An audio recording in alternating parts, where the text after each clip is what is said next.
The weather is not going to be that nice out there today, but we'll have some scattered showers and storms continuing, starting out with an aerial flood advisory for areas from Joplin to Monette, where we still have some low water crossings that are flooded from the last couple of days, so keep that in mind. We've got some clouds out there this morning. It is 61 degrees with calm winds, and that's aiding for some fog development. We're down to a mile visibility in Springfield, a half a mile in Joplin, and 3/4 or a quarter of a mile in Mountain Home. So we've got some of that fog out there this morning. We're mostly cloudy with some light showers over to the east. Not finding any lightning or heavy rain out there this morning. It's 68 degrees in West Plains, 61 in Springfield, and 64 degrees in Camdenton. If you wanted to fire up the grill today, you'll just have to keep an eye to the sky for some showers and storms with some lightning. It will be warm and muggy with temperatures in the 70s. So scattered showers and storms out there today. We stay muggy with temperatures in the 60s with some clouds tonight, and then we stay unsettled tomorrow. Additional rounds of scattered showers and storms tomorrow with heavy rain and lightning threats. This is still not a pattern that's conducive to severe weather, so we're not worried about that. Just worried about our soils being too saturated after all of this rain. The good news is that storm finally exits by Friday, so we'll get some sunshine and temperatures in the 70s. So what to expect here: showers and storms today and tomorrow. No severe weather, but heavy rain and flooding could be threats.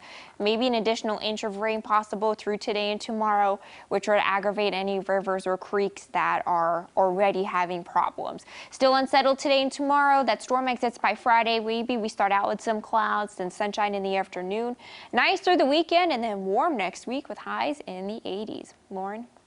One person is in custody after firing shots outside a local karaoke bar late last night. Springfield police say the suspect was kicked out of Friends around 1 a.m. after causing a disturbance. The suspect then went to his car, got a handgun, and started shooting. The suspect tried to get away in a white van, but SPD says it crashed, and then the suspect was taken into custody. No one was injured. A man from Everton was killed in a one-vehicle accident in Dade County. It happened 8 miles outside of Everton on Dade 132. 59-year-old Forrest Muse was driving westbound when his truck ran off the road and hit a tree. Muse was pronounced dead at the scene. In our continued coronavirus coverage now, this past week is being called one of the most active for new cases since residents were ordered to stay at home. That's according to a Facebook post from Cora Scott, Springfield's Director of Public Information. She says that more than 280 people are now being monitored for potential coronavirus exposure. In her post, she also stressed the importance of continuing to practice social distancing and doing what you can to lower your individual risk. In Missouri, there have now been 12,291 confirmed cases of COVID-19, 686 deaths, and more than half of those are in the St. Louis area. In Greene County, there are 145 cases. 33 of those are considered active. 104 have been released from isolation.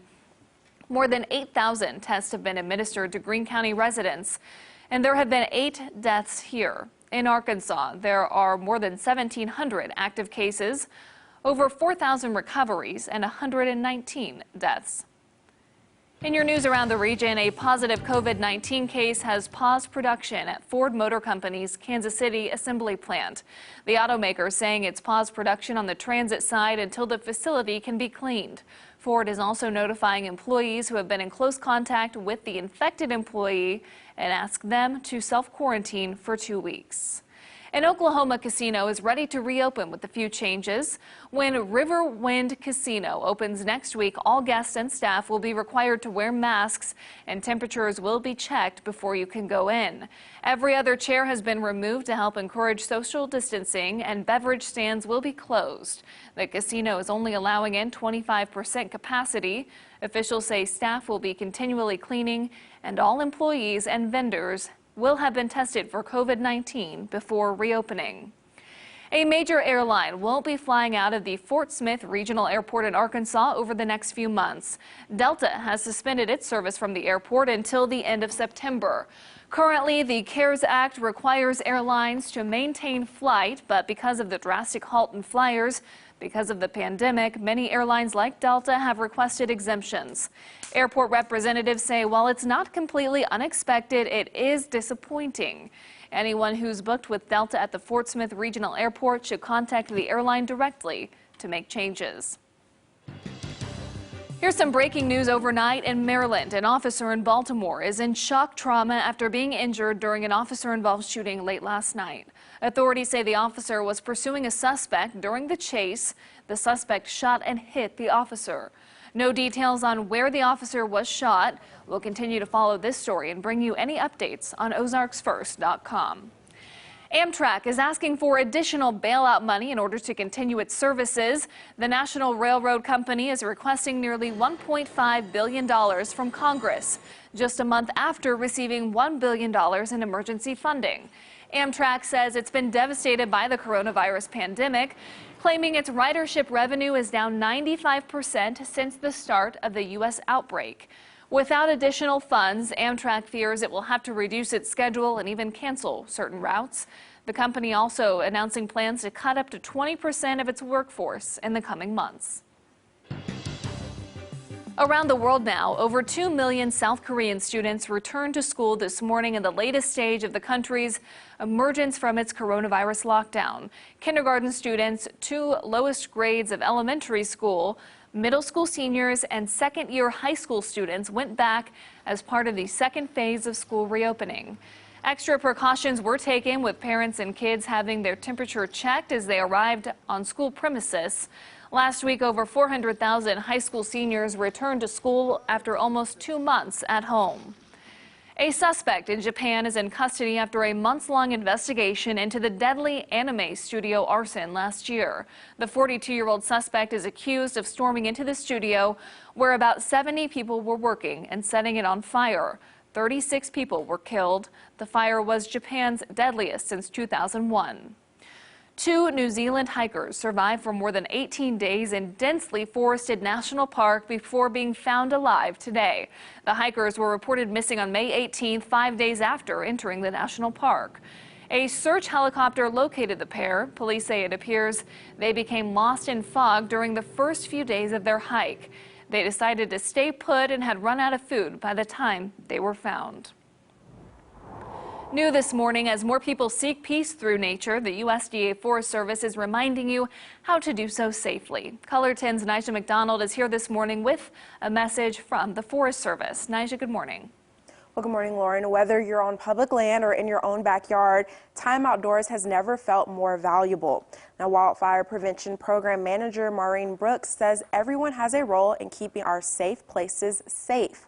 Brooks encourages you to find a local park or trail that offers enough space for social distancing. She says roughly 9 out of 10 wildfires are started by humans and can be prevented. If your local regulations allow for campfires, remember to never leave them unattended. Check for burn bans before starting a fire or burning yard waste at home.